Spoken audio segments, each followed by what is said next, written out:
Hey Horror Files, welcome back to the Week in Horror podcast. This week we're covering July 19th through July 25th. Thank you all so much for joining us. I'm JL, and with me as always are Alex and Eugene. Hey, what's up? What's up, everybody? So, we got some kind of bad news. God damn, this fucking virus is just a pain in the ass because it recently hit Halloween Kills, the next one in the David Gordon Green, Danny McBride, Jason Blumhouse Pictures produced Halloween series has been delayed to fucking 2021. So we are going a Halloween this year with no Halloween movie. Oh, Hyper annoying, especially this Halloween when it's like on a Saturday, a full moon. You know, yeah, that sucks. Killing me. And not only has this been pushed back, but Halloween Ends has been pushed to 2022. damn you, virus! Damn you, dirty virus! You blew it up! God dang, I was so annoyed when I found out about this. Shit, that means we gotta wait a whole nother year to get the conclusion of this. Luckily on YouTube there's a lot of behind the scenes stuff. There's I believe the trailer for Halloween Kills is currently it's either a trailer or a teaser is currently out. So we can kind of, I guess, tide ourselves over with that. But and of course any images that come out of the production. But damn it, we got to wait a fucking year for Halloween Kills. This is obnoxious. So it's gonna upset me because like November 1st is gonna come, and I was like, I should see Halloween Kills already. I should have seen it already, and I'm gonna think that every day until Halloween 2021 comes around. I'd be willing to wager that they're just fucking with everybody, and it's actually going to come out on Halloween. Man, if they did that would be that fun. would be awesome. Why not? There's no rules anymore, bro. You might as well pronounce it Ellen Salmon. So all bets are off. 2020, every man for himself. But to counter that very very sad news that one of our favorite holiday masked killer has been delayed for a year. It's such a bummer. But we will announce that on our next episode, we have special guest Don Anelli joining us. For those who don't recognize Don, Don is a huge horror fan. It's probably bigger than we are. But he runs social media promotions for people like us, for podcasts and filmmakers, stuff like that. So he is a hardcore horror fanatic. I gave him the list of movies that we'll be talking about that week, and he was like, "Oh, yep, already seen all of those." Yeah. So, no problem whatsoever. But Don is a really cool guy who has every single Monday promotes our show, promotes our new episodes that come out on Sunday. He's been such a giant help to the series, or to this whole production we have going on, and I'm really looking forward to having him on.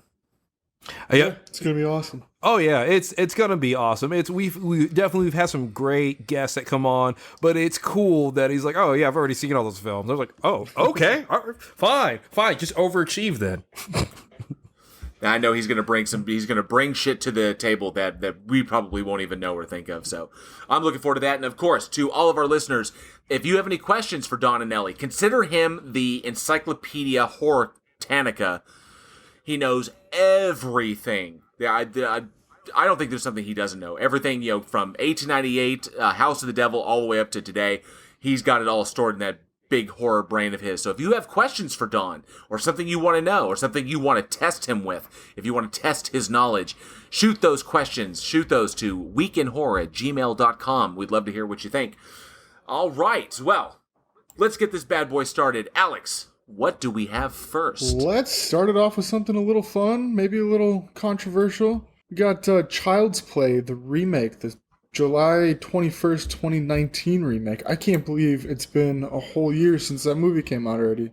That blows my mind. It doesn't feel like it's been... Yeah, it felt like it came out yesterday. I feel like I finally just kind of grasped the concept of it a couple days ago. But this was a remake written by Tyler Burton Smith, directed by Lars Klevberg. A remake of the 1988 film, except this time it follows Aubrey Plaza, Gabriel Bateman, Brian Tyree Henry, Tim Matheson, David Lewis, and of course the voice of Chucky in this movie is Mark Hamill. And this time it's a high-tech doll who becomes sentient instead of the original, possessed demon doll. Yeah, this one, I wasn't a huge I don't really know. We've talked about cash grabs before, and it feels like kind of right in the vein of that. Could we say, because you watching this movie, obviously it pulled up memories of watching the Pet Sematary remake. Now, the Pet Sematary remake, we were all pretty much in agreement that was an absolutely soulless film. Totally unnecessary remake, did not, obviously, and the changes were not necessary to it, you know. Right. Mm-hmm. But, to be honest, to be fair, I didn't get the soulless sense from this movie. I got the sense that the actors were invested, they respected the story, and they wanted to tell kind of a new version of Child's Play for kind of like the tech generation that's out there. Because instead of, the serial killer putting his soul into a doll, the possessed doll, this is kind of like the iPhone of dolls, where the AI becomes corrupted because the fail-safes are taken off of it. So it's a matter of corrupted logic in that respect. So this is more towards the terror of the singularity of AI, deciding to killing humans and shit like that. So this kind of goes along those routes. I didn't feel it was soulless, but I did feel it was somewhat unnecessary, considering we already have we already have 7 Child's Play films that are out there that were by the original creator Don Mancini. That are already out there, and Don Mancini didn't have anything to do with this production. So it was kind of a bummer on that respect, and I know he didn't really support it. He wasn't behind the remake. He himself thought it was unnecessary, considering he has more plans to do his Chucky with Brad Dourif as the voice. So who knows? But I didn't get the soulless feel, but I definitely felt that remaking this legend was unnecessary. Yeah, agreed. You're right, because it's better than, like, say, the new Poltergeist movie. It's better. It's better. I mean, that's not a high bar, but it's better. But yeah, it's better than The Room. Like, okay, sure. But it definitely missed a mark on it. And the going the AI route, I understand in trying to appeal to the next generation, but to me that takes the whole heart of Chucky out, because it's the serial killer. It had a funness, it had a playfulness of it, but the serial killer's the villain. It's like parading Freddy Krueger around, but it's not Freddy Krueger. Wait, they've already done that. See, that's the thing, is it's like it Teddy Brugger. It's like it eliminated the human element of the villain. Yeah, exactly. Because ultimately Charles Lee Ray, his goal is to get out of the doll body. That's his whole intention. And then he finds out the only way to get out is to transfer his soul into Andy.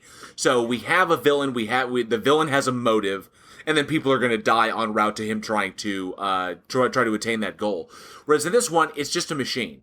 And while the AI is learning, and obviously learns extremely flawed because it makes bad logical conclusions because its fail-safes are off. So, in that respect, there's that, but I think it lost the human element, and the human element of the villain.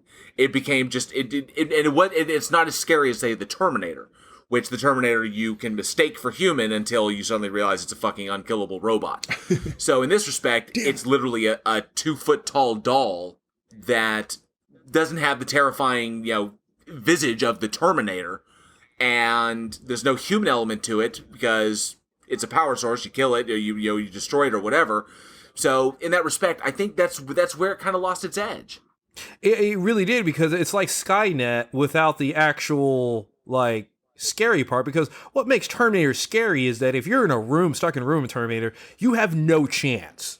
No chance at all. It can kill you so many different ways, and there's absolutely nothing you can do about it. That's what makes a Terminator scary. I have detailed files on human anatomy. Why? To make it a better killer. But with Chucky, with this new Chucky, I feel like I can just kick it out of a window. Roll credits. That's it. Yeet. Yeet that motherfucker. Yeah, that's what got me. And Well, not as bad. I will say not as bad as Pet Sematary, and there were some decent visuals in the film. The effects of the. Yes, but I Aubrey was Plaza. also we've had 7 movies where Chucky has looked a certain way, and this film also very in a very sharp way kind of altered the image of Chucky. So now I'm not only adjusting to a new look, a new name, because he wasn't a buddy guy. He wasn't a buddy doll. He was it wasn't a good guy doll. He was a buddy doll. Mm-hmm. And so it wasn't a good guy anymore. So that kind of adds to that tongue-in-cheek nature of the original franchise. And so there were just too many changes, too many diversions, and that's what made me. I came to the conclusion that it was just unnecessary. That it was a bit of a cash grab. That we need something to put out, and we have decent technology nowadays. We can do really really cool things that they couldn't do back in the 80s and the early 90s. So why not do this one and just kind of update it? And it just fell flat to me, and that I just really didn't buy Aubrey Plaza, as a mom. I like her when she's doing her, her Parks and Rec bit, where she's the sarcastic side-eye chick, or like in Scott Pilgrim versus the World. I think she's more fit for those, but I just not like the original mom. Oh, somebody remind me, what was her name? She was the mom in Seventh Heaven. Oh. Fucking. What's your? I can't remember her name. I can't think of her name right now. She'll come to us in a second. Oh, no, is it Catherine Hicks? Okay, Catherine Hicks. Yeah. Whereas I get mother vibes from her. So Aubrey Plaza, I just couldn't get it from her. So unfortunately, it kind of tried to copycat, which is what a lot of these remakes do. These kind of cash grab remakes. It suffered from the syndrome of it feels like a copycat, but it just falls short of the original one. It just by trying to hit the same notes, but there's too much discord. We just can't focus on it like we did the original. We can't. Plus, it's such a short turnaround because you had Cult of Chucky come out in 2017. So it's not like you had this massive 10-year window and, we're going to reboot a franchise like some of these others to introduce it to a new audience. This is still the same audience as the last couple of Chucky films.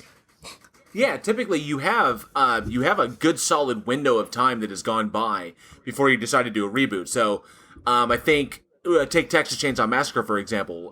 That did that because Texas Chainsaw Massacre got rebooted when Michael Bay did the reboot on that one. It had been years since the previous was since the last one came out, so it was a perfect time to do it. Because, nobody was really expecting it. It's like, boom, Texas Chainsaw Massacre remake. Oh my god. But, when you're still producing films, like in Friday the 13th, they kind of made the same mistake there. And they made similar to this one, they made changes to the character that kind of took away from, what we've grown to love. You can't, like with Friday the 13th, we had, 10 films? 11 films if you count Freddy versus Jason. We have this image of Jason, then all of a sudden, in the reboot, you alter him fundamentally, and it's just like, that's not really Jason. This is what's been established. And you've broken away from that to try and make it your own, and try to, appeal a different way, but it did the same thing with Chucky. With this doll, it's just a machine. It's just, it doesn't have the human element, and I think that's where it fell flat.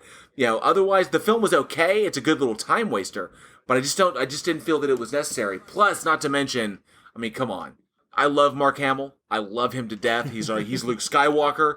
He's Cockknocker from the Jay and Silent Bob films. He's the man, and he's the Joker. He's the fucking Joker. I was gonna say, you're leaving something out there, bud. No, I was leading up to that. He's the fucking Joker. Batman the Animated Series, the Arkham games. Mark Hamill is the Joker. Because every time that Chucky opened his mouth, all I heard was the Joker. I mean, does that make it scarier though? No, that actually detracts it because whenever Brad Dourif opens his mouth, because Brad Dourif does a particular thing with his voice to beat Chucky.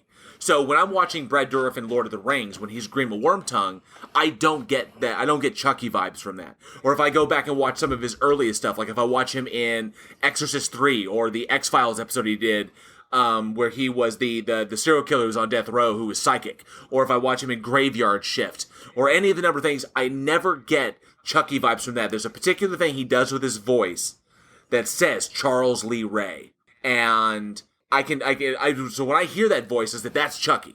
Then all of a sudden I have this, I was like, oh, that's the Joker. So it wasn't that Mark Hamill wasn't able to or didn't choose to do something different to be Charles Lee, or to be the doll. So I don't know. It did not click for me. Well, it was like, I felt like it was Mark Hamill trying to do his best, like, impersonation. Yeah, that's a good way to put it. Like he's trying to impersonate Brad Yeah, Dourif. that's how I felt. He was trying to impersonate Brad Dourif impersonating Mark Hamill. Come on, guys. You were talking about because I love Aubrey Plaza, and like you said, in a lot of stuff, but like the mom thing, I don't know, you were right. And I was thinking about who else could play that role. I was thinking, I want to see a movie where the mom from Malcolm in the Middle is in a Chucky movie. See, I could. Yeah, buy I could absolutely buy her. But no, that character. If I can buy that mom, if I can from buy Malcolm in Malcolm's the Middle. dad, if I can buy Malcolm's dad as Walter White, I can buy her in a horror film. but as the character of the mom from Malcolm in the Middle. I could totally see that. Okay, that'd be wild. amazing. That'd be fucking crazy. I'd totally watch that. Yeah, it's just I got the feeling. Oh, who was it? It was in I think the best way it was summed up is Variety did a review on it, and Peter DeBruge did not give it a very good review, but pretty much saying that this is somewhat become the new normal for horror, and that screenplays have become hipper than the premise that they represent, which put Child's Play in a weird position of pointing out and poking fun at all the ways it fails to make sense. And that's another big thing, is that when you take out the supernatural element of the possession of him using voodoo to transfer his soul into the doll, which is the whole thing about Child's Play, is that in this one you're working off technology and AI, and there are things that we know that actually can't happen. Plus there were some holes there, whereas this is just a robot. Whereas in that one it's a person in a doll. So, but it's still technically a human making human decisions just in the body. So there were things that I just could not grasp. It fell short. It's better than most remakes, but it just absolutely fell short. And plus, no Brad Dourif. Brad Dourif will always be Charles Lee Ray. Just like Robert Englund will always be Freddy Krueger. I don't know if this new kind of stuff going on. I mean, I know he's been pushing Kevin Bacon to take over the Freddy Krueger role, and I know that Kevin Bacon has been like, yeah, I'll do Freddy Krueger. But I don't know if that'll work. Yeah, I don't know. anything. Okay, yeah, I'll take work. No, he just did that one new movie coming out, or no, it just came out. It was called You Should Have Left or something. Oh, we should. Yeah, about the house. Yeah. I was kind of interested. It's interesting because the premise of that, I think, is somewhat taken from Daniel Lazuski. Is that how you pronounce his last name? He wrote a book. He's the brother of the singer Poe, and he wrote a book called House of Leaves. Yeah, I was gonna say I House read a of Leaves book that was just like this movie. Yeah, the it's about a house that's bigger on the inside than it is on the outside, and how that paradox starts driving people crazy and shit like that. So they find out the house is actually way bigger. It actually goes down to the ground. It's enormous. There are caverns. You can get lost in there. But this seems like it's a haunted house. It's a haunted house story. I've heard it's gotten decent reviews. So yeah, no, that looked cool. Especially when he measured the house and he was like, "Huh, it's bigger on the outside than it is bigger on the inside than it is on the outside." That's when I leave. That's when you fucking leave. That's not supposed to happen. You're not supposed to be there. Anyways. Mark Hamill as Chucky, I think, honestly, probably, I mean, you're right, you get the Joker vibe from it, but you couldn't have something that was like close to Dourif, because it's like that's not what this Chucky is. It's the laugh. Yeah. I think it's the laugh. Yeah, it's I don't know. It's hard to really base it off of the Chucky, or I mean the premise, but like off of, like you said, the Chucky, one is more terrifying than the other. We've done a bloodbath debate with Chucky, correct? We did Chucky versus the Leprechaun. Yeah, and there was like fight in that Chucky. We wouldn't put him up there if he would, couldn't hold his own, and then you get a fucking, like you said, a 2-foot doll. And it's like, man, that thing was dumb when it came out of the box. Probably should have just kept it in its place. Yeah. As we watched an iRobot, sometimes things think on their own. But that's a question I'd have to ask the fucking audience. Which one did you like better? Did you like the Dourif Chucky or did you like the Hamill Chucky? I don't know. We might have a younger audience that's more into the tech vibe, hit, like you said, Aubrey Plaza type, or the Brad Dourif fucking actual serial killer murder vibe, let us know. weekendhorror@gmail.com. I'm big on bringing the classic Brad Dourif. Brad Dourif brings his A game. You can't beat the original Chucky 1, or I mean Child's Play 1, 2, iconic. Yeah, there's just you watch this new one and it's like, oh great, Aubrey Plaza is in a horror movie. How's this gonna go? there's just too many films at this point. There's if there was a different voice every film, then sure, I like Mark Hamill, but it's just too many. It's too solidified. Yeah, fortunately, Don Mancini is still planning to continue on his story from what he set up in Cult of Chucky. Yeah, so that's going to be a good fucking movie. He's going to continue on. Brad Dourif is still the voice of Chucky in those films, so I'm looking forward to where they go with that one. So fortunately, but yeah, definitely, audience, let us know. Which voice did you prefer? Did you prefer Mark Hamill? Luke Skywalker, the Joker. Did you prefer him as the voice of Chucky, of the killer AI doll, or do you prefer the original Brad Dourif, the classic voice of Charles Lee Ray? Let us know. All right, Eugene, you've got a big one for us tonight. Oh yeah, probably the biggest horror movie that came out this year, or definitely one of the biggest that came out. It came out July 22nd, 2005, and it is The Devil's Rejects.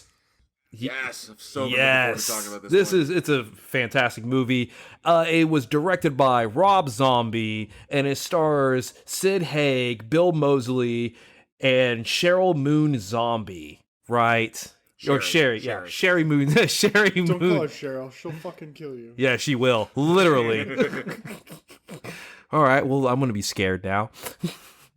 Get you back. But it is the chapter 2 of the psychotic Firefly family as they are on the run after a shootout from the police, and they ended up in a hotel room, and lots of killing and craziness ensues. So much killing. So much killing. It's so insane. I fucking love this movie. I loved House of a Thousand Corpses, and I thought it was perfect. It was pure zombie. Yeah, if you've watched the music videos, his music videos when he was with White Zombie, like Dragula and shit like that, it fit very well. It just fit very well in his visual style, and I thought this one blew my mind because when you see House of a Thousand, and you recognize Zombie's unique style. His style is very much 1970s influenced grindhouse films. Grindhouse neon flashing lights. With kind of like that late 60s, early 70s psychedelic vibe. Yeah, bro.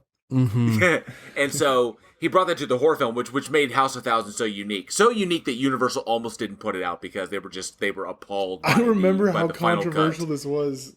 It was insane. For any of our listeners, Rob Zombie has a fantastic story that he tells, and it's better to hear it from him.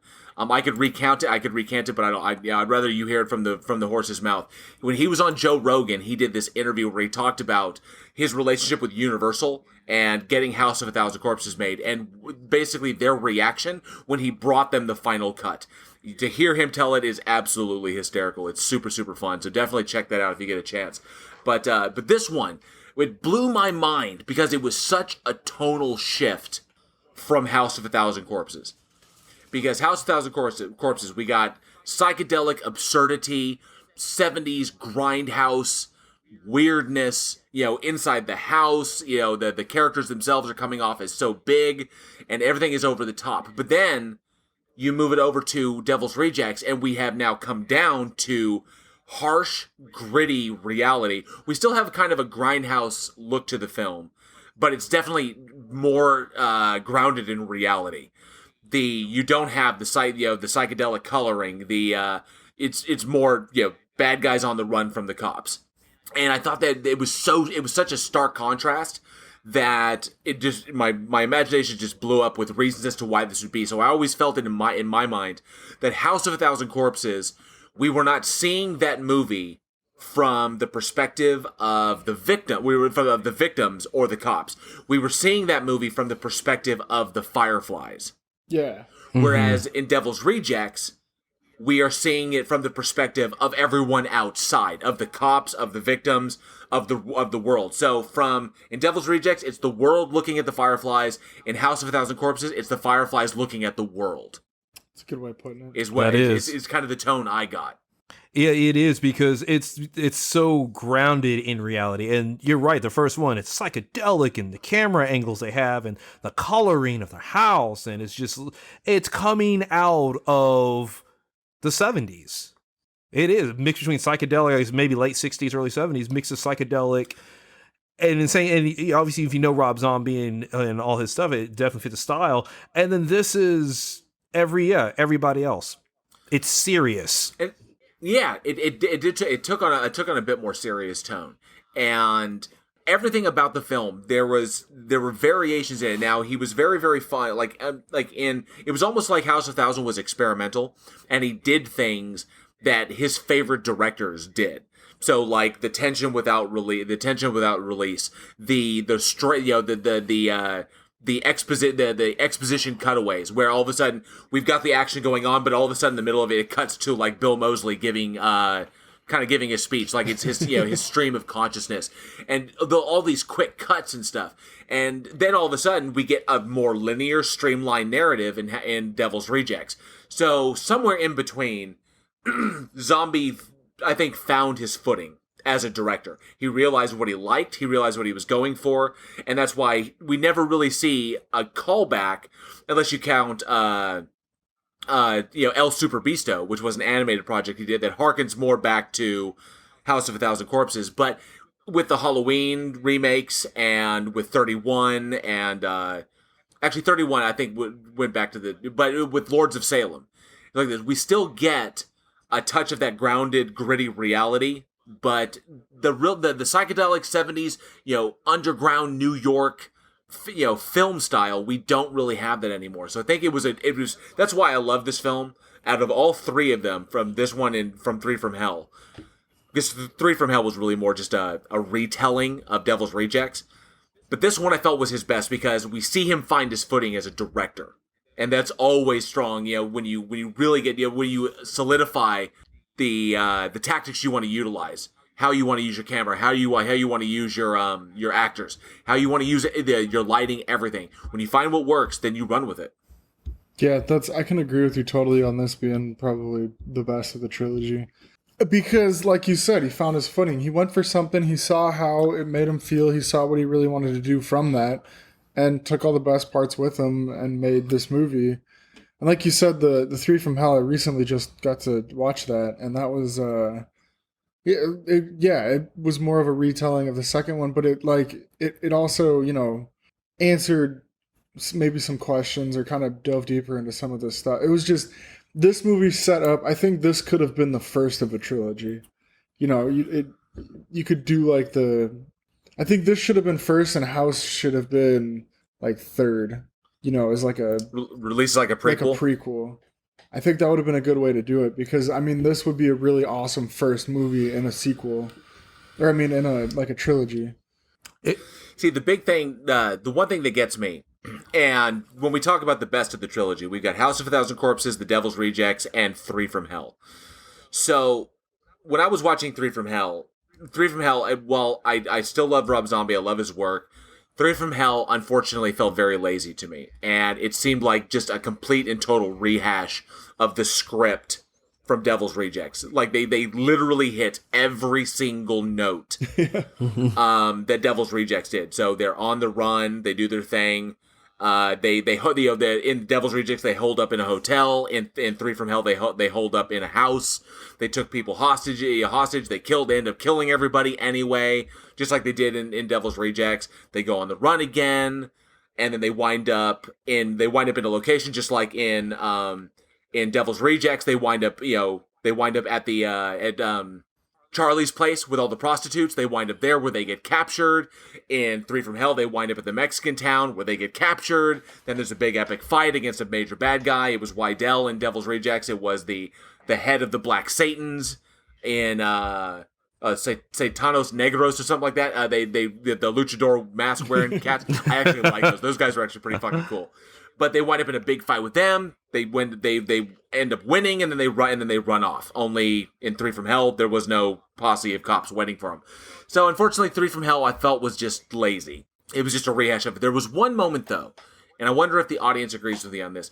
I thought 3 from Hell had some of Sherry Moon Zombie's best acting in it. Absolutely. Because they really played. They took the time to play with their character and give a little bit of weird abstract insight into why she's so fucked up. So I did like that. We got to showcase a bit of Sherry Moon Zombie and show that she actually, the girl's got talent. The girl can act as long as she's given something to work with. And I like that, but otherwise, 3 from Hell just fell short. Although the midget dude that helped him out in the end was pretty funny. I liked him. He was kind of cool. It just falls short of Devil's Rejects. Devil's Rejects, I still think, is the best of the trilogy. It is, and it's also, it was something new. And I think that's what, like, the time period that came out with, thinking back to 2005, so this movie came out 15 years ago, House of Thousand Corpses was unique because it was something that we've never seen before.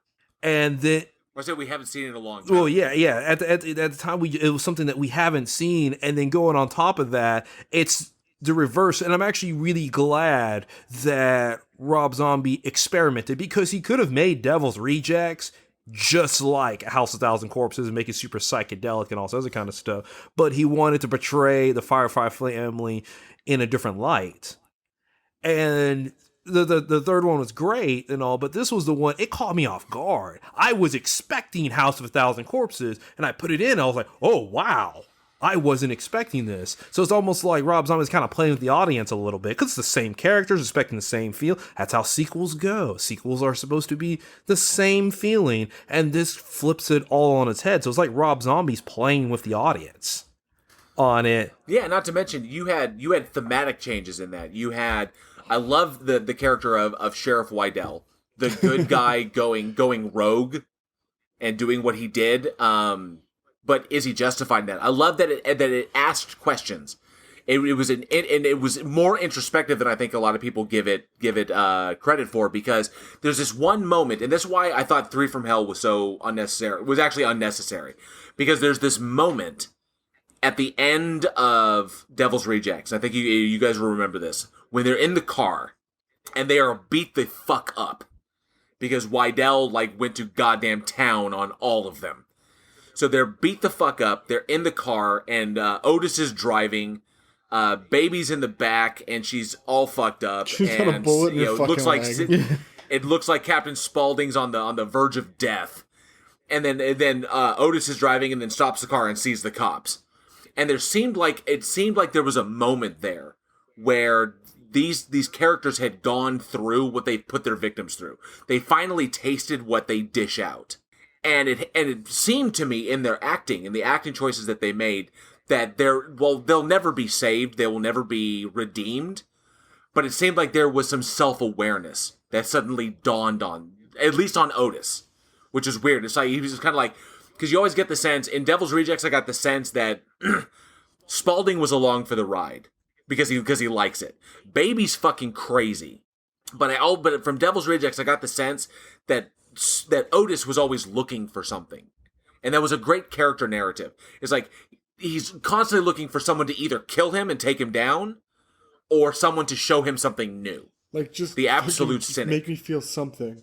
Yeah. Exactly. And he had this personal mission, then all of a sudden he's in this moment where he's like, he's been through the shit with Wydell. And it was like, it dawned on him, like he had an epiphany. And now he's in that moment of conflict. And then all of a sudden, in this moment, you don't have time to kind of be introspective about it, because the posse is right there in front of you and they're going to kill you all. So it's like, fuck. And I loved that moment that Bill Moseley gave, because you can see it in the character's eyes right there. It's like, holy shit. But then 3 from Hell, all that went out the window. Unnecessary. I was like, fuck. And you can justify it. Oh, they did time in prison. They were in prison for 10 years, whatever. I don't buy it. That was too heavy of a moment, and it was too good of a moment, and Zombie just kind of threw it out the window with 3 from Hell. Still, a thing that makes Devil's Rejects the best. Yeah, because it's easy to make them just soulless killers, but actually showing character growth. Because I know that moment that you're talking about, and I felt the exact same way. That it was when you deal with a lot of serial killers. It's always interesting because serial killers love the power and charge, and they'll go and they'll kill their victim. And then a lot of times, as soon as death is imminent on them, they give up. Oh, well, they'll kill people without mercy. But then all of a sudden, police point gun at them. Oh, well, I'm done. That's it. I don't want anything to happen to me. Not me at all. And you get them, the fact they went through all this stuff with Waddell, and they're shot and beaten and horsewhipped and all that. He fucked them. He fucked them up. The fucking God. cattle prod. Yeah. and you had to feel for him, man. They've killed his brother. They've murdered so many people, and this is a dude who's like, what was he called? Like John Wayne fucking Law. This is like the quintessential lawman has gone to the dark side. And I fucking love William Forsythe in that role. He was so brilliant in what he did. If for all of our listeners, if you have not checked out the behind the scenes documentary 30 Days in Hell, which is about the making of Devil's Rejects, check that shit out, because you get some really solid William Forsythe insight into his character and into the making of the movie. Definitely check that out. I think it's special features on the DVD. But yeah, fuck, dude. Oh, it was amazing. It should have been they speed towards that barricade and then just over like that, and that should have completed the story. But we've actually talked about several members of the Firefly family, Captain Spaulding and Otis and Baby. Tiny. Tiny. We forgot to mention. Oh yeah, Tiny. Tiny's my favorite. Fucking. Oh, this was I think this was Matthew McGrory's last role, wasn't it? Was it? 2005, maybe. Let me see. No, not his last role. He did the Devil's Rejects, then he did Shadowbox, and then he did The Evil Within. Because he passed away. He passed away before The Evil Within came out, which was 2017. But it was near, so it was close to his final roles. It was a shame to lose him so early. But and then of course Mama Firefly and Rufus, who was big. He was the big muscular asshole. But that's something I actually want to ask the audience. Who is your favorite member of the Firefly family? I bet everybody says Captain Spaulding. I love Tiny. He saved the day. Yes, he did. Saved the day in Devil's Rejects. But come on. Do I stutter, bitch? Do I stutter, bitch? Just the way he delivered that. I'm afraid I'm going to have to be taking your car today. You see, I've got some top secret clown business that supersedes any need that you may have for this here vehicle. Do I stutter, bitch? And then at that moment, Sid Haig, Captain Spaulding with the kid in the car. He's like, what's the matter? You don't like clowns? Why? Dude, that shit had me fucking rolling. He was so killer in that role. Oh, like literally and figuratively. Yes. I see what you did there. Rest in yeah. peace, bud. But yes, God, yeah, I want to know, what is the audience saying? Who is your favorite member of the Firefly family? We may get some Baby lovers out there, or we may get some Otis lovers out there, because Otis is pretty fucking badass. I bet most people are going to say Captain Spaulding, though. Let us know, weekendhorror@gmail.com. Yes, shoot us an email. And JL, what do we got next? Oh, we got an interesting one here. Because this film was based on a viral video that went out. So, released July 22nd, 2016, we have the movie Lights Out. One of the creepiest fucking short YouTube films I've ever seen in my whole life. Yes. Yes, it was. Yes, it was. So, directed by David F. Sandberg and based on David F. Sandberg's horror short Lights Out, starring Teresa Palmer, Gabriel Bateman, Billy Burke, and Maria Bello. The film pretty much follows a family when they are besieged by an entity that only appears in the dark. So if the lights are on, she can't manifest. But once the lights are out, she's there. And I think most people will remember, if they haven't seen this movie, they'll probably remember the horror short. It was the one where the girl is turning the lights off and the figure appears, turning it on, the figure disappears, and then going back and forth, and all of a sudden it's close to her and shit. But yes, this horror movie got made very similar to in the same vein, kind of like a Saw, where Saw had a short film, it blew up, and the short film got turned into the first Saw film. This was a viral video, a little short film that came out on YouTube that was tapped and immediately made into a big budget film. So that one was really, really cool. But I wanted to talk about this one because we so rarely get to talk, because we talk about things that scare people and things that are fearful, but this one focused very much on a very classic fear, and that is nyctophobia, fear of the dark. That is a very real fear. I see. Okay, watching this movie, you sound like you speak from experience. Somewhat, yeah. People are afraid of stuff. No, see, I see. I'm 30 years old, and I still, when I leave a room and I shut the light off, you catch something out of the corner of your eye, scares you. It's just, I mean, I'm a grown ass man, and I'm still not comfortable in the pitch black, in the dark, going up the stairs and you turn the light off and you try to run up. So why are you running? What are you running from, boy? It's that shit that's in the fucking dark in that short film. I tell you, that's there. And that made it worse.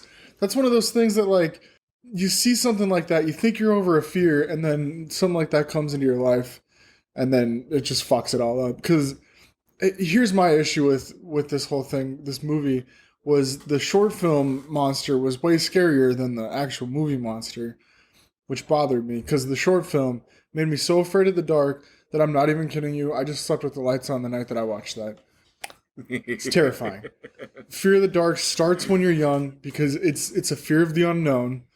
It's the fear of vulnerability, the feeling of vulnerability. You can't see anything. You're complete. We rely so much on our sight that taking that away can just trigger so many primal fears, which is crazy because people are blind and don't see.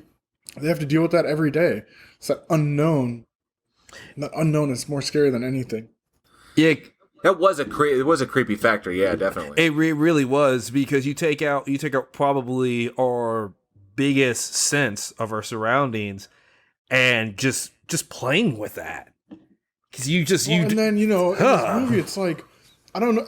I've shut off a light before, walked through a dark room, you see a coat hanging up or a vacuum cleaner, and it's you see the shape of a person and it freaks you out. You get that chill down your spine. What if you turn the light off and there was an actual fucking figure standing there, and then you turn the light on and it's gone? Do you turn the light off again? No, you leave that fucking light on, but no, they do it again. See, that was definitely a fucking person. Don't turn the light off again.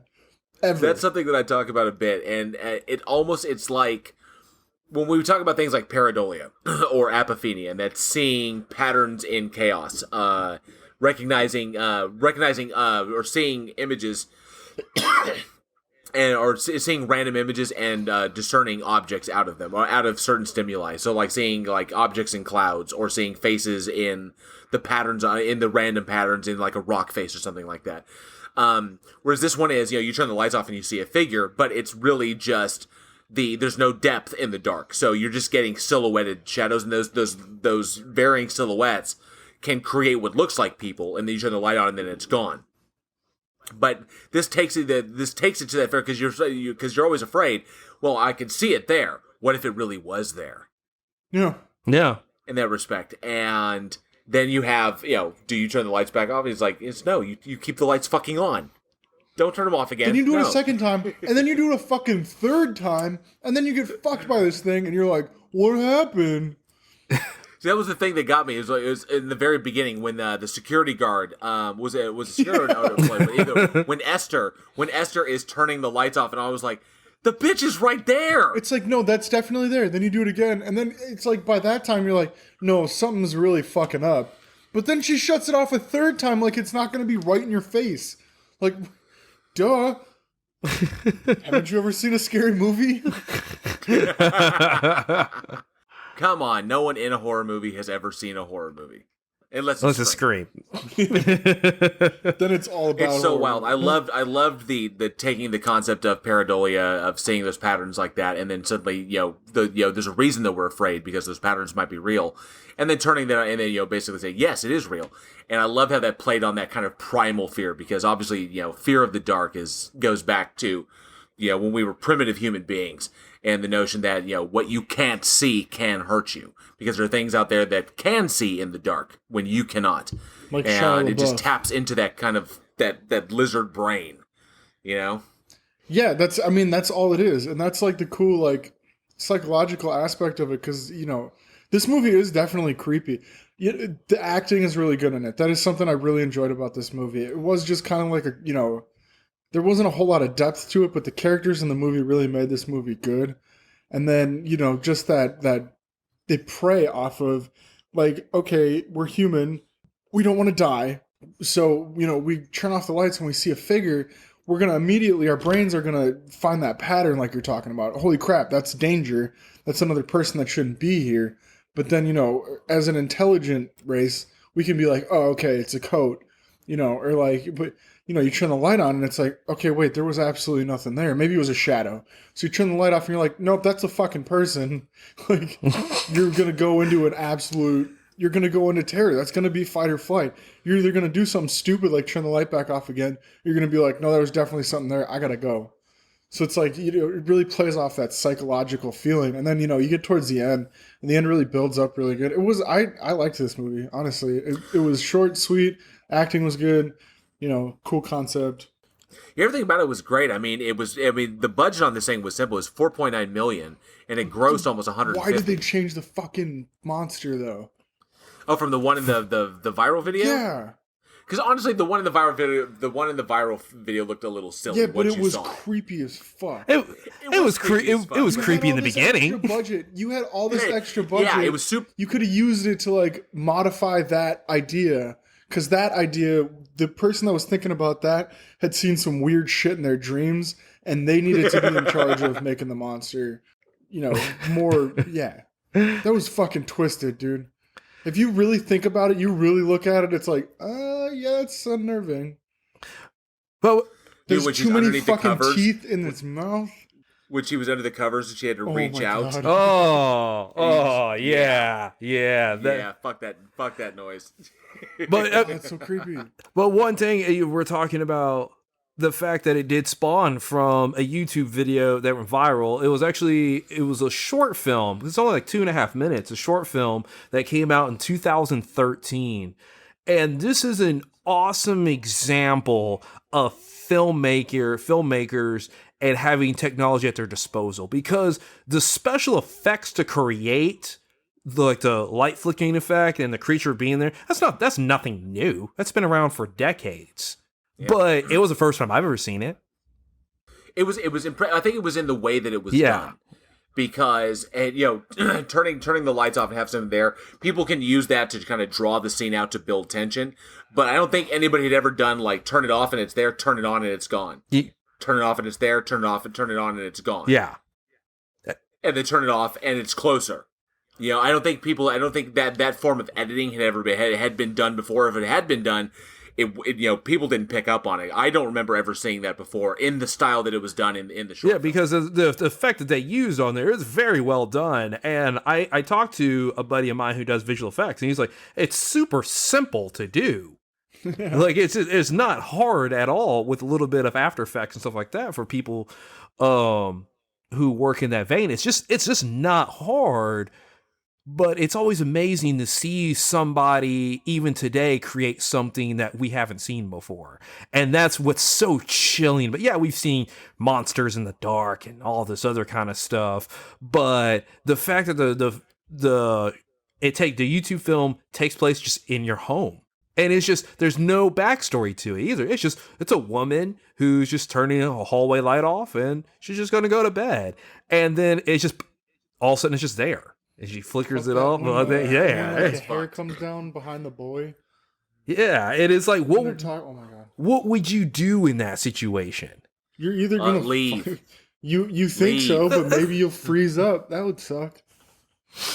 No. I've seen too many horror movies. I leave.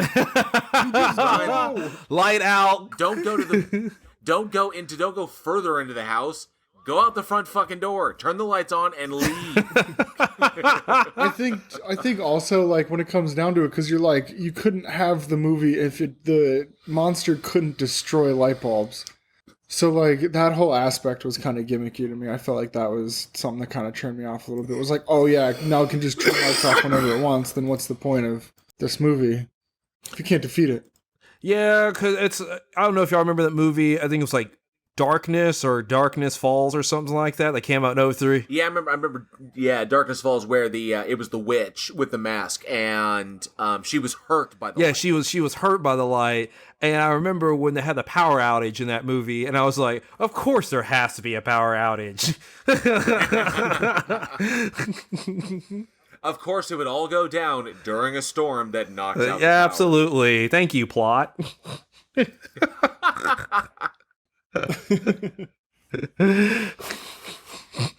I thought, but yes, the YouTube short was intensely creepy. It was not the only one that they had done. They actually did a couple. I think they did like 2 or 3, but this one was the one that generated the most interest. And obviously, we see it as a major example of how a filmmaker could put out a unique or a uniquely done idea, or an idea done in a unique way, and how that can generate extreme interest, because he pretty much went from this viral short to boom to the big screen. So the right idea, even an unoriginal idea done in a new way, can strike a chord that can lead to big opportunities. So any of you filmmakers out there, any of you young filmmakers, definitely keep pushing.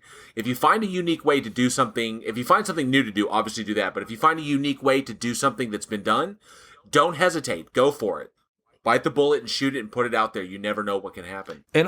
But that brings us... And the thing is that all it takes is that one YouTube video. We've seen so many directors coming out and all of a sudden doing big budget features based off of one YouTube short. So do it well. Exactly. So, I mean, he punched that out. He started with Lights Out, and it was his directorial debut. And then from Lights Out, he went to Annabelle. This is the director, David Sandberg. He put out the short film, then got his directorial debut, Lights Out, based on the short film. And then he went to Annabelle Creation, and then he directed Shazam. Yeah. And he'll be directing Shazam 2 as well. So, yeah, so it can lead to major opportunities. Or like the guys who did Saw. They do a 15-minute short film about 2 guys in a bathroom, dealing with that situation, and then all of a sudden the Saw franchise is like fucking 10, 11 movies long. So you never know what can happen. So definitely plug away at your ideas. Now that's my question for the CT for the audience. What did you think of the YouTube short? Did it really fucking creep you out? Because it creeped us out. That thing was creepy as shit. And there was no violence, there was no gore, there was no nothing. It was 2.5 minutes of lights on, lights off, and there's a monster there in the dark. Did that shit creep you the fuck out? Because it creeped me out. I want to know. Hit us up at weekendhorror@gmail.com. And one thing to keep an eye out for, Sandberg and his wife still do short films in their house, short horror films. So they've done 3 since we've been doing the quarantine ones. So it's definitely something to check out. And they do a 15 to 20 minute behind the scenes of each short that they do. So he talks about and it's just him and his wife and they go about the process they do to make it. So definitely check those out. I think 2 of them, I think it's Shadowed and Not Alone in Here. Yeah. Or did they produce this year? So yeah, definitely check those out. Those are pretty badass. But yeah, so yeah, let us know, weekendhorror@gmail.com. I want to know if you were fucking creeped out by that shit. So we're gonna close this out. Alex, I know I gave you this one. This one's kind of rough. Why don't you go ahead and take it away? I'll let you jump in. Bad choice of words, you fucking asshole.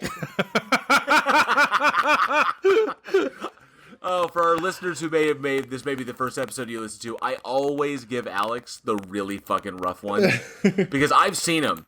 I've seen him multiple times. I don't need to watch them again. But Alex, some of these he hasn't seen, and I like to give them to him. So I saw the title I'm the of this. dispenser of I am the dispenser of nightmares.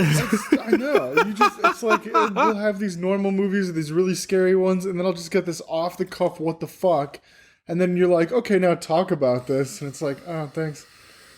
Appreciate it. So on that note, we've got Deadgirl. Came to you July 24th, 2009. I saw the title and I was like, oh, that sounds like a superhero zombie or something. I was very, very, very wrong. At that. This was a You should have known something when the poster has from the producer of Hellraiser and Heathers. Yeah. Oh, man, that's eclectic. It's like That is eclectic. Yes, that's the definition. This is technically a black comedy horror movie, and this was written by Trent Haga. There's a lot of A's in his last name, man. Trent Haga, and directed by Marcel Sarmiento and Gotti Harrell. This starred Shiloh Fernandez, Noah Sagan as a couple of teenagers that go into a mental hospital and find a dead woman, but she's not actually dead. She's undead. The zombie was played by Jenny Spain, and they end up... this is so hard to talk about because it's so disgusting. But long story short, one of the men decide that he's going to fuck the undead zombie chick. And the other friend is like, no, don't do that for the whole movie. And things get completely fucking out of hand really fucking fast. And I knew things were going to go wrong when he's like, you got to come back and see what I did. And the dude went back. It was like, man, you probably should have left the zombie lady alone. But no, keep him as a sex slave in this hospital basement. You guys can talk now because I really don't want to talk about fucking the amount of necrophilia in the fucking town that this movie was in that high school. Why does everybody want to fuck a dead girl? They're in high school. They just want to fuck something. I understand. I fully do. I was a high school teenage male at one point, but not once was I like, we should fuck a dead person. Well, is she dead? She's undead, technically. She's a fucking zombie. Dude, he tries to fucking kill her and she doesn't die on multiple occasions. Like, you probably shouldn't stick your dick in that, man. I mean, like, just out of fucking pure principle. Yes, remember the golden rule. Never stick your dick in a dead thing. It's never a bad mantra, okay? It's just, there's too much going on here to even unpack. And at first it was like, okay, interesting concept. They go into this place, it's scary, spooky. Oh, wow, there's this dead girl.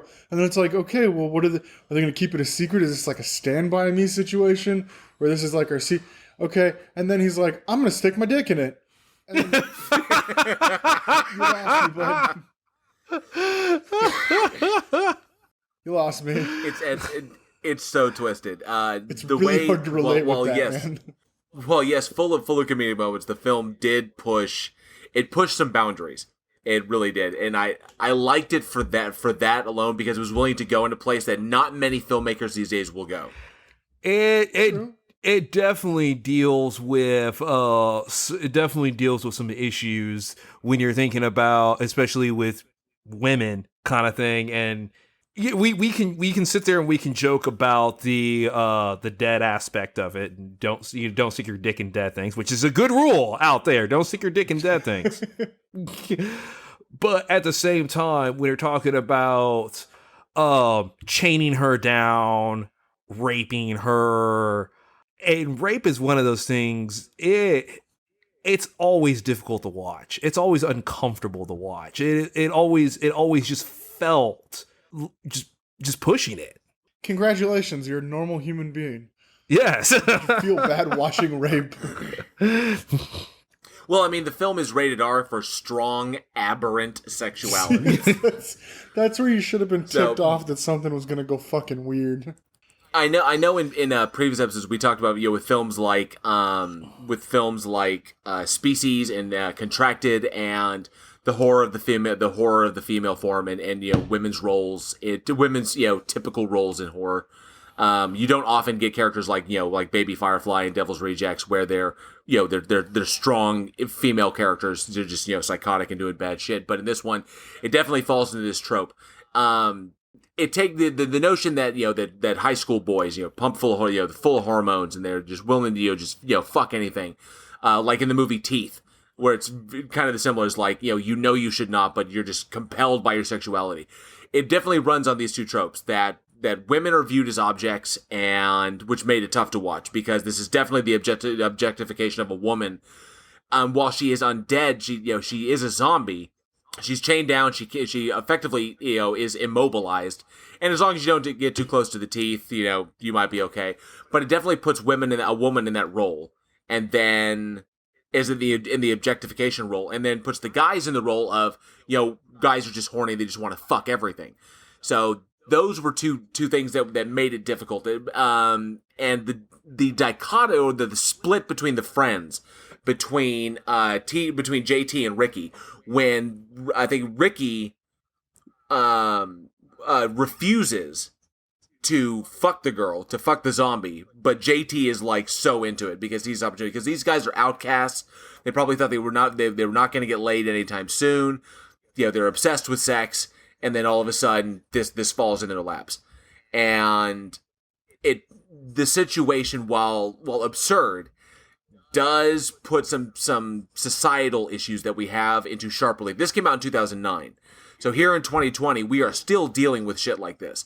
And the reason I wanted to talk about this film is because it does what horror films are supposed to do. And that is put the darkest aspects of humanity on display, whether it's absurd or it's black comedy or it's straight horror.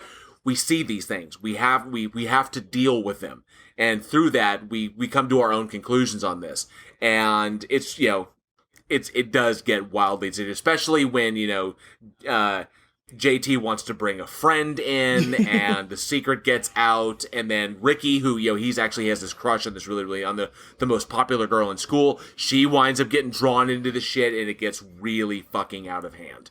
Especially the fact she's a zombie. And if you get bitten, it spreads it, so your intestines burst out of your body. First of all, I want to know why. I want to know more on the backstory of why she's a zombie. Obviously, that's not normal. And normally people would be like, what's going on? Is this an outbreak or what? But no, let's fuck it. Yeah, it's weird. I think the lack of a backstory helped it. I guess. I don't know. Like you said, when everybody started getting involved. First of all, if you got to say to a woman, no matter what happens tonight, I want you to know that I tried to stop it. And then you got to say to a friend of yours, like, maybe we shouldn't fuck a zombie. You should probably, like, rethink your rethink your life choices. When somebody yells, Joanne, this is the best we're going to ever have while he's fucking a dead girl, you should probably rethink your Friday nights. And definitely don't stick your dick in her mouth. Yeah. No, what the fuck? Don't. Why, dude? We just learned. You're in high school. We just learned about STDs. They're so nasty. Syphilis, fucking probably killed Hitler. And then you're like, yeah, let's just fuck the dead girl we found in the basement. I mean, when they refer, when he says a line, it's like, oh, well, they have their own pussy now. Yeah. And because at any point they go down, they find her, they could have just called the authorities. They just walked away like nothing ever fucking happened. Yeah, they could have been like, oh, we found a dead girl, we don't know what's going on. Let's call the authorities. And then that was it. And they could just go on with the rest of their lives and just have that one, we found a dead body, that was weird kind of thing. But oh, well, instead of calling authorities, let's have sex with it. Let's put our dick in its mouth and let's do all this other kind of stuff. And you just completely disregard her as a person. Because despite, she is a zombie there, at one point, she was a person. We don't know who she was, but she was a person. Yes, there's a big moral thing there. My issue is you just found a dead body in a basement. Somebody put that body there, they're gonna be back. But that never crossed their mind, or like that never happened. I'll tell you the thing that really kind of pushed the limits for me is the objectification of the female form the objectification of the female form is disturbing in and of itself. It's looking at a woman like she's an object. Yes, she's undead. Yes, it's a zombie. She can't speak. She's stark naked. She's chained to a table. That's disturbing. Even in this state, that she can still be objectified as a sexual object. It's there to serve only one purpose. It's when it goes too far, and she's not only a sexual object, but she becomes the object of JT's rage, and all of the pent up hostility that he has towards the women who have rejected him in his life. He begins to take out on her. So that scene when he's punching her in the face, that really got me. That was like that. Even if this is a fucking zombie, that kind of fucked me up because it's like, maybe you guys will agree with me or not. It was the fact that this wasn't your typical zombie. The typical zombie you see is like rotting, falling apart, like this. She wasn't like that. She doesn't have a pulse. She's stone cold. Her eyes are all like, her eyes have like the zombification kind of look to them, and she's obviously, and so they know that I think they shot her. Yeah, shot her. Yeah. Yep, and she doesn't die. Watch this. So Boom. So she's a zombie. Okay, but when he has that rage that turns against her, even in that respect, that was really disturbing me, and I felt that's when the film became uncomfortable for me. Yeah, and I know a lot of girls have dealt with it. It is like the nice guy. When a guy says he's a nice guy, like on the internet, well, I'm a nice guy. And a girl just, well, I'm glad you're a nice guy. But I'm just not interested. Oh, well, then you're a slut because you're not interested in me and all this other kind of stuff. And they start off being the nice guy. And then as soon as she's like, well, I'm not interested, because she can be not interested for a whole million different reasons, and then all of a sudden the true colors come out. You're a slut. You're a bitch from not liking me. And I've known tons of women who've dealt with that. And it's like, well, no, you're not a nice guy. You're not. You're a piece of shit. Fuck it you. It was wild. Yeah, it definitely hit some tones that I think some societal issues or it kind of glanced, it definitely dove into some societal issues that we still deal with today. The objectification of women, and the disrespect. So many males out there that feel that women are subservient to them, or only serve singular purposes, or only a few purposes in this world. Even dead, we can justify it because even dead for some reason, males are able to justify it because it's still just an object, and the fact that it's a zombie kind of puts a spin on it, but it's like, holy fuck, there are motherfuckers in this world who do the shit for real. And it was very, very, it says it's a comedy, it had comedic moments, but yeah, I think that's what made this film so uncomfortable. It was difficult to watch towards the end, especially how it ended with the girl getting bitten, and then Ricky kind of because everybody in the end dies. The zombie actually escapes. Yeah. Yep. The dead girl actually gets out, but the girl, the popular girl in school, she gets bitten, and then all of a sudden, it's now turned and now she's the dead girl, and Ricky has got her chained up in the basement. Haha. To keep her as his dead girl, but he's got her dressed nicely. He treats her with respect. He's not cruel to her, but still, it's that objectification. Exactly. The objectification of women, which is it's so prevalent. Is that even we've talked about that a lot? For some reason, it's come up a lot in the last couple months, and I don't know if it's like that time of year, but it's been different generations. So it's weird that's still coming up real strong at this point. It's something that we've used a lot. That's just disgusting. This movie was gross. I mean, it was mediocre. It wasn't. I wouldn't be like, this was dumb, I hated it, but it wasn't great, and it was definitely hard to watch. It was very uncomfortable. Even though I was by myself watching it, I still felt uncomfortable watching it. And that's something I'd like to ask the audience: is this something that's acceptable? Kind of that rape culture type, oh, it is only a zombie, but still, like, you're objectifying, you're holding these women hostage. You know, is this acceptable? Is this an acceptable horror trope? I don't like it. It makes me feel uncomfortable. Like I Spit on Your Grave. That was another really hard one to watch.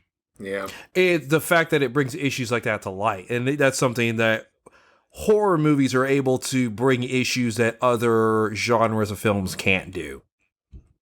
You know? Yeah. Because a lot of the issues in life are really hard to deal with and dark and Dark and serious and horrible. Yeah. It's just definitely, yeah. It's weird. It's like there's a whole genre depicting that.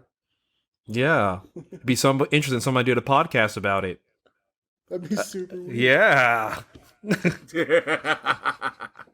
Yeah, I don't know. That one was rough to watch. Not a terrible movie, but you know, like I said, hard to watch.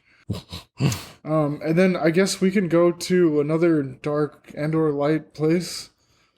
We've got one special in memoriam this week.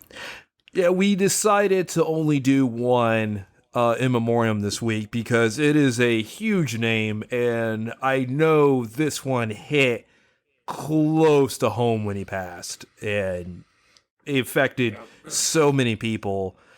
And that we're talking about Robin Williams, who was born July 21st, 1959, and passed. 1951, and then he passed August 11th, 2014.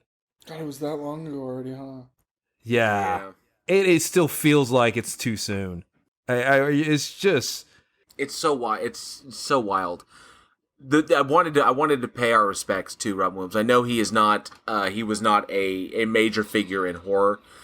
He did step out of the box with a few films with 1 Hour Photo, these were more thrillers. Yeah. But yeah, like 1 Hour Photo, the final cut, and the Night Listener. But so we knew he could go. We knew he could go to those levels. Plus, I think there was a really nice episode of Law and Order Law and Order Special Victims Unit, Law and Order SVU, where he played a kidnapper.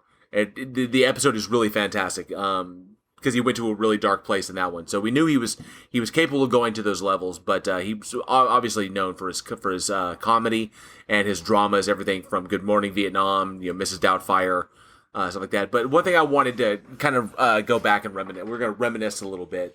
Alex, what was your first kind of encounter with? How did you discover Robin Williams? Flubber.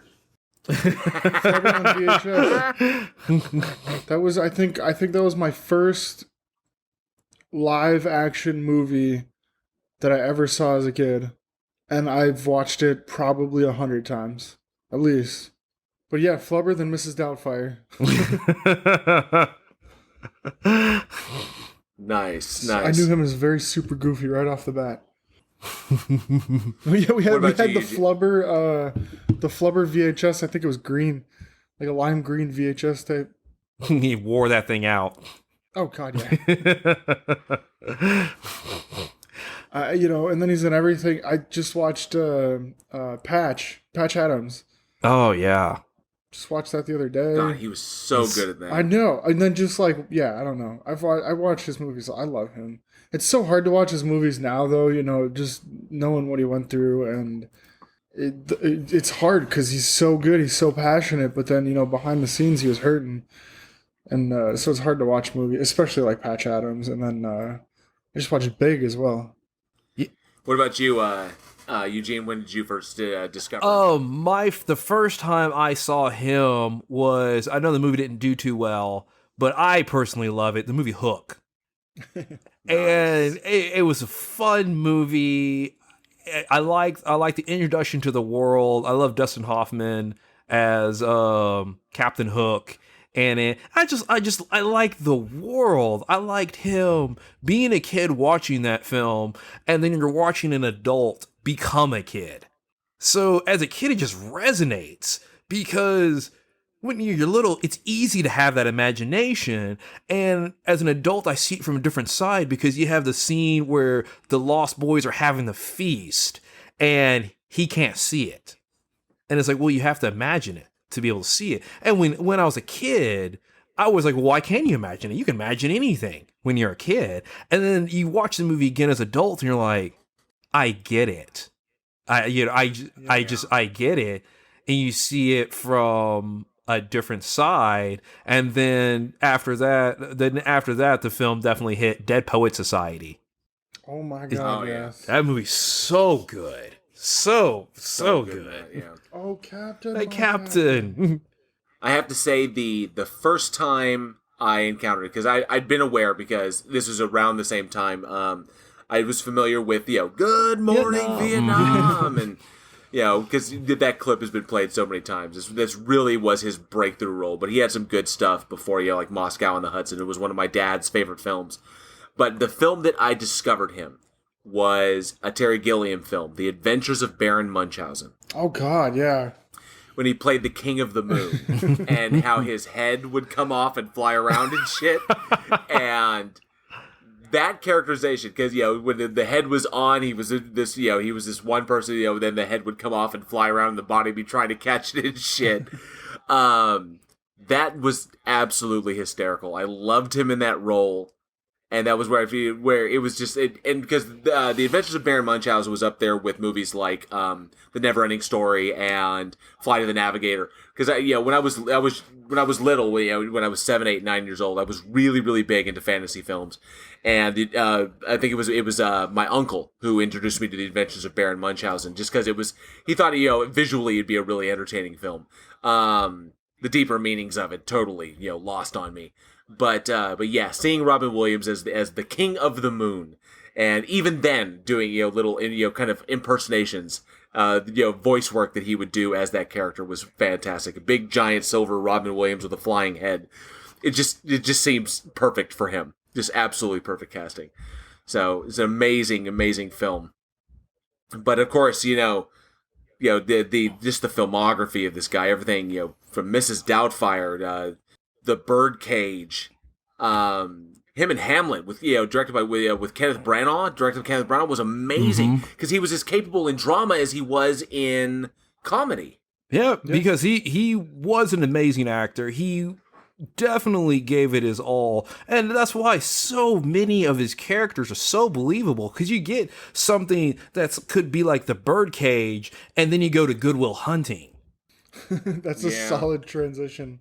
And it's just blown away. And then like 1 hour. And photo. then 1 hour photo or Insomnia.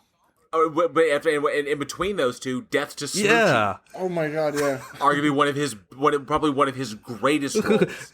And they're next to probably the genie from. Oh yeah, it's a cock and balls. A cock and ball. It was so much of his energy that because he started up in stand up in San Francisco and Los Angeles in the 70s before he landed Mork and Mindy, and there was so much it harkened back to that stuff, back to his stand up days and the HBO comedy specials that he did with Whoopi Goldberg and Billy Crystal. So much cool stuff. If any of our listeners have never seen it, it's kind of an indie film called The Aristocrats. I highly recommend it because he appeared in that as one of many comics talking about the joke The Aristocrats. And, of course, Robin Williams is the perfect person to tell this joke, to get super fucking nasty, to tell the punchline The Aristocrats. But I highly recommend people check that one out. Good Lord. And it was fun because even with all the stuff behind him, I really, really enjoyed The Night at the Museum movies as well. Yeah. Yes. Okay, him playing Teddy Roosevelt. He did such a good job in it too. He was freaking phenomenal. And I know a lot of people were heartbroken as we were heartbroken when they learned that he did take his own life. He was age 63 when he passed. But one thing I did not know, and I did not know this, and I know many of our listeners may not know it either, just to inform, is that a very, very sad thing that I learned about Robin is that he was actually suffering from a disease called Lewy body disease. And Lewy body he did suffer from chronic depression. And this was well known. In his youth, he self-medicated with drugs and alcohol. But once he finally got off of that stuff, he dealt with it in ways that were much more healthy. But Lewy body disease is basically a type of dementia, which is accompanied by changes in sleep, behavior, cognition, and automatic body functions. Memory loss is not always an early symptom, but it worsens over time, and there is no cure for it. And it's very, very similar to Parkinson's disease. And you can imagine an individual who already suffers from chronic depression, and someone where his body is his tool, whether it's his voice or his physical mannerisms or the energy he brings or the way he connects in a scene, like Good Will Hunting, Matt Damon, and that, I mean, come on. That right there is chemistry that you don't see every single, in virtually any movie. We could probably count them on both hands, all the movies we've seen where we've seen that level of connection. And to be in the position where you are losing that, because he was already being affected by it. Right. And all of a sudden your body is no longer your own. The tool you use to live, to water your soul, is being taken away from you by something you cannot control. And I can see that I can understand that he saw no light at the end of that tunnel. And it's such a heartbreaking shame that we lost such a talent, such a beautiful talent so early. But many people might not know that really did contribute to his situation, to his choice in doing what he did. Some may understand, some may not. But we're not here to judge. We're simply here to remember the remarkable talent that he was and all the joy he brought to us as both a dramatic and comedic actor. And obviously we've said so much about him, but I remember one of his last interviews that he ever did, and somebody asked him, what is your favorite movie that you ever did? And his answers is What Dreams May Come, because he felt like that movie he related to it the most.